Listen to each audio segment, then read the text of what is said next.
un opérateur qui fait produire 25 satellites en France pour les lancer en 8 mois. Ça n'a jamais existé. Alexandre Tisserand, le PDG de Kinéis, ne cache pas sa satisfaction alors que les premiers satellites sortent des salles blanches d'Emeria. L'objectif de cette constellation consacrée à l'IoT, l'Internet des objets, c'est de repérer des puces de 7 mm partout sur la planète. On connecte des petits objets qui sont tout petits, pas chers, assez sobres en énergie, qui du coup durent des mois, voire des années.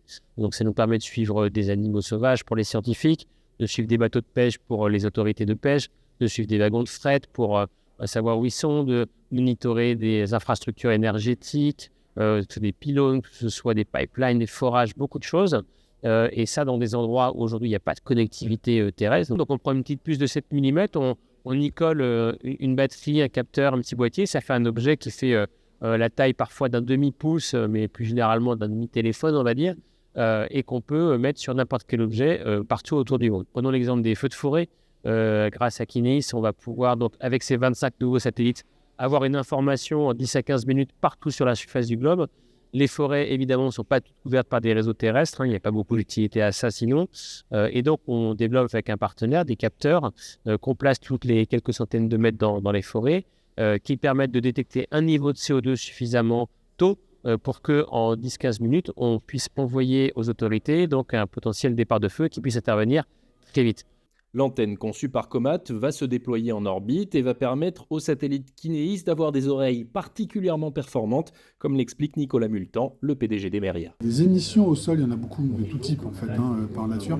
Des émissions RF, parce que la RF est beaucoup utilisée au sol pour faire passer des messages, des signaux. Là, on est sur un protocole particulier. Donc un protocole, c'est juste une fréquence dans la bande de fréquence qui est assez particulière. Mais quand on est sur une fréquence, évidemment, on est un peu pollué par tout ce qui est un petit peu avant, un petit peu après.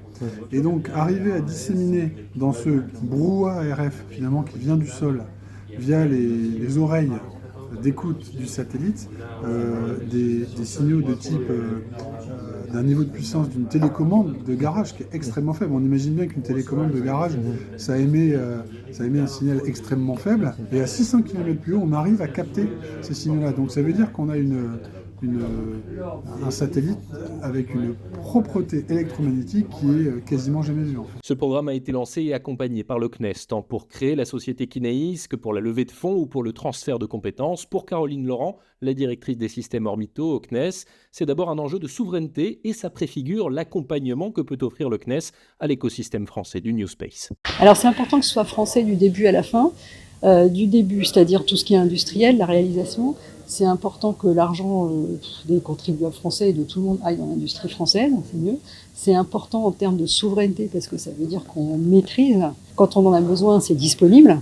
On ne dépend pas de capitaux étrangers ou privés ou autres.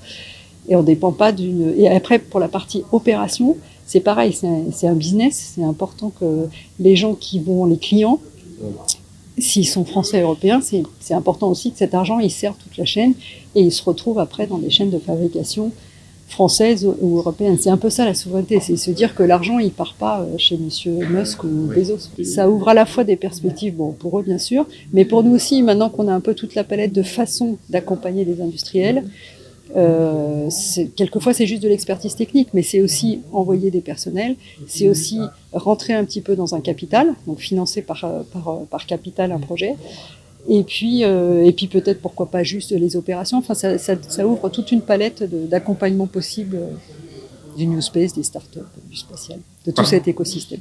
Alors une maquette d'un satellite Kinéis est exposée à la Cité de l'Espace dans une nouvelle salle consacrée au New Space dans le centre de lancement. Les 5 premiers nanosatellites de cette constellation qui en comptera 25 doivent eux rejoindre le pas de tir de Rocket Lab en Nouvelle-Zélande fin avril. Décollage en électrons prévu entre le 9 juin et le 10 juillet.